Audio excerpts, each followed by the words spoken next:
Well, that's because there's some other event going on right now. At some point in time, yes, when POTUS, lands here, that's when they're going to send out, IRD-1 and then at some point IRD-2. You're going to have a head-on and you're going to have a travel pool cut.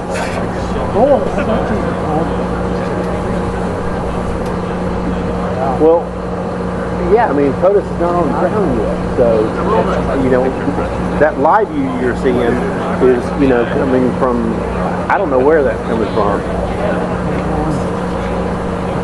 Oh, Scritch is over at, I think where the press conferences are going to be, or where the photo op is going to be.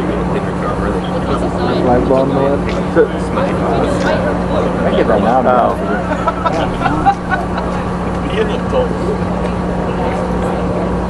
Yeah. Well, the way the sequence of events is going to work, as I know it, is, first of all, you're going to see POTUS arrive, and then you're going to see Putin arrive, and then you're going to see Putin and POTUS kind of walking up to this shot that you're looking at now, down that red carpet. And then after that, but not immediately, they arrive. They both arrive, and they both go through a hole, and then they walk this red carpet, and there is no audio there, only that sound. So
number of bars up.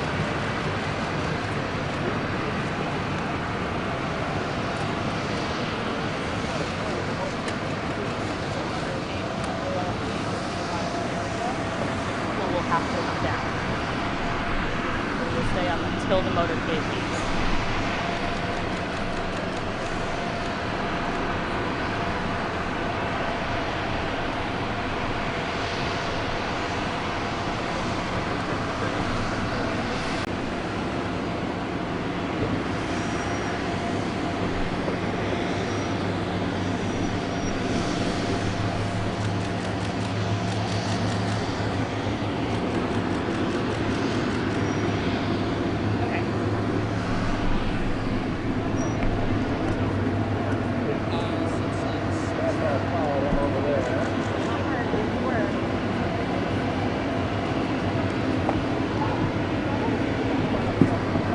Shot stays up for now.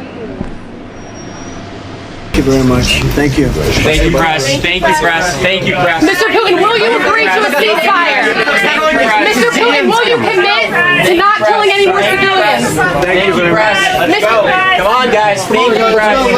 Mr. President. Thank you, press. President Putin, why should President Trump trust your word now?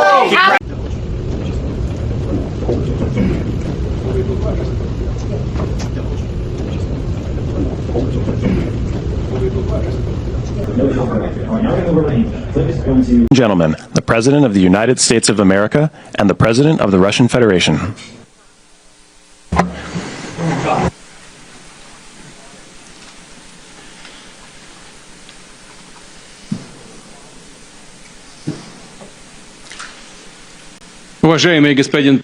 Mr. President, ladies and gentlemen, our negotiations have been held in a constructive atmosphere of mutual respect. We have very thorough negotiations that were quite useful. I would like to thank once again my American counterpart for the proposal to travel out here to Alaska. It only makes sense that we've met here because our countries, though separated by the oceans, are close neighbors. So when we've met, when I came out of the plane and I've said, "Good afternoon, dear neighbor. Very good to see you. In good health and to see you alive." I think that is very neighborly. And I think that's some kind words that we can say to each other. We're separated by the Strait of Bering, though there are 2 islands only between the Russian island and the U.S. island. They're only 4 kilometers apart. We're close neighbors, and it's a fact. It's also important that Alaska has to do with our common heritage, common history between Russia and the U.S., and many positive events have to do with that territory. Still, there is tremendous cultural heritage back from the Russian America. For example, Orthodox churches and a lot of, more than 700 geographical names of Russian origin. During the Second World War, it was here in Alaska that was the origin of the legendary air bridge for the supply of military aircraft and other equipment under the Lend-Lease program. It was a dangerous and treacherous route over the vast emptiness of ice. However, the pilots of both countries did everything to bring closer the victory. They risked their lives and they gave it all for the common victory. I was just in the city of Magadan in Russia, and there is a memorial there dedicated to the Russian and the U.S. pilots. And there are 2 flags, the U.S. flag and the Russian flag. And I know that here as well there is such a memorial. There is a military burial place several kilometers away from here. The Soviet pilots that buried there who died during that dangerous mission. We're thankful to the citizens and the government of the U.S. for carefully taking care of their memory. I think that's very worthy and noble. We'll always remember other historical examples when our countries defeated common enemies together in the spirit of battle camaraderie and allyship that supported each other and facilitated each other. I'm sure that this heritage will help us rebuild and foster mutually beneficial and equal ties at this new new stage, even during the hardest conditions. It is known that there have been no summits between Russia and the U.S. for 4 years, and that's a long time. This time was very hard for bilateral relations, and let's be frank, they have fallen to the lowest point since the Cold War. I think that's not benefiting our countries and the world as a whole. It is apparent that sooner or later we had to amend the situation to move on from the confrontation to dialogue. And in this case, a personal meeting between the heads of state has been long overdue, naturally under the condition of serious and painstaking work, and this work has been done in general. Me and President Trump have very good direct contact. We've spoken multiple times. We spoke frankly on the phone. And Special Envoy said the situation in Ukraine has to do with fundamental threats to our security. Moreover, we've always considered the Ukrainian nation, and I've said it multiple times, a brotherly nation. However strange it may sound in these conditions, we have the same roots, and everything that's happening is a tragedy for us and terrible wound. Therefore, the country is sincerely interested in putting an end to it. At the same time, we're convinced that in order to make the settlement lasting and long-term, we need to eliminate all the primary roots, the primary causes of that conflict. And we've said it multiple times, to consider all legitimate concerns of Russia and to reinstate a just balance of security in Europe and in the world on the whole. And I agree with President Trump, as he has said today, that naturally the security of Ukraine should be ensured as well. Naturally, we are prepared to work on that. I would like to hope that the agreement that we've reached together will help us bring closer that goal and will pave the path towards peace in Ukraine. We expect that Kiev and European capitals will perceive that constructively and that they won't throw a wrench in the works. They will not make any attempts to use some backroom dealings to conduct provocations to torpedo the nascent progress. Incidentally, when the new administration came to power, bilateral trade started to grow. It's still very symbolic. Still, we have a growth of 20%. As I've said, we have a lot of dimensions for joint work. It is clear that the U.S. and Russian investment and business cooperation has tremendous potential. Russia and the U.S. can offer each other so much in trade, digital, high-tech, and in space exploration. We see that Arctic cooperation is also very possible, and our international context, for example, between the Far East of Russia and the West Coast of the U.S. Overall, it's very important for our countries to turn the page, to go back to cooperation. It is symbolic that not far away from here, at the border between Russia and the U.S., there was a so-called international date line. I think you can step over, literally, from yesterday into tomorrow. And I hope we'll succeed in that, in political sphere. I would like to thank President Trump for our joint work, for the well-wishing and trustworthy tone of our conversation. It's important that both sides are result-oriented, and we see that the President of the U.S. has a very clear idea of what he would like to achieve. He sincerely cares about prosperity of his nation. Still, he understands that Russia has its own national interests. I expect that today's agreements will be the starting point, not only for the solution of the Ukrainian issue, but also will help us bring back business-like and pragmatic relations between Russia and the U.S. And in the end, I would like to add one more thing. I'd like to remind you that in 2022, during the last contact with the previous administration, I tried to convince my previous American colleague that the situation should not be brought to the point of no return when it would come to hostilities. And I said it quite directly back then that it's a big mistake. Today, when President Trump saying that if he was the president back then, there will be no war. And I'm quite sure that it would indeed be so. I can confirm that. I think that overall, me and President Trump have built a very good, businesslike, and trustworthy contact.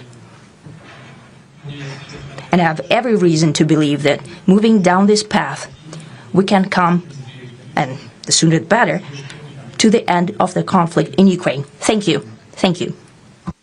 Well, thank you very much, Mr. President. That was very profound, and I will say that I believe we had a very productive meeting. There were many, many points that we agreed on, most of them, I would say, a couple of big ones that we haven't quite gotten there, but we've made some headway.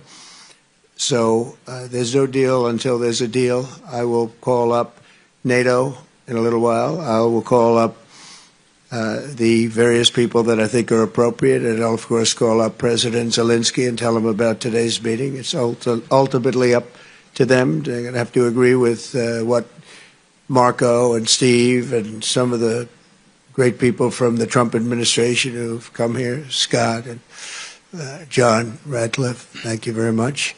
But we have some of our really great leaders. They've been doing a phenomenal job.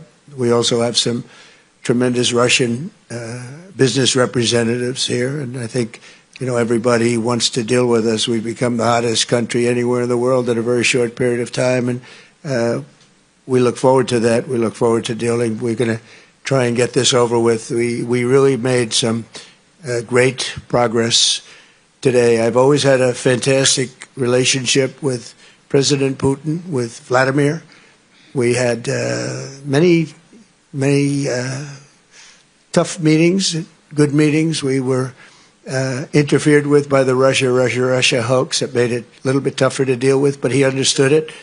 I think he's probably seen things like that during the course of his career. He's seen it all, but we had to put up with the Russia hoax. He knew it was a hoax, and I knew it was a hoax, but what was done was very criminal. But it made it harder for us to deal as a country in terms of the business and all of the things that we'd like to have dealt with. But we'll have a good chance when this is over. So just to put it very quickly, I'm going to start making a few phone calls and tell them what happened. But we had an extremely productive meeting, and many points were agreed to.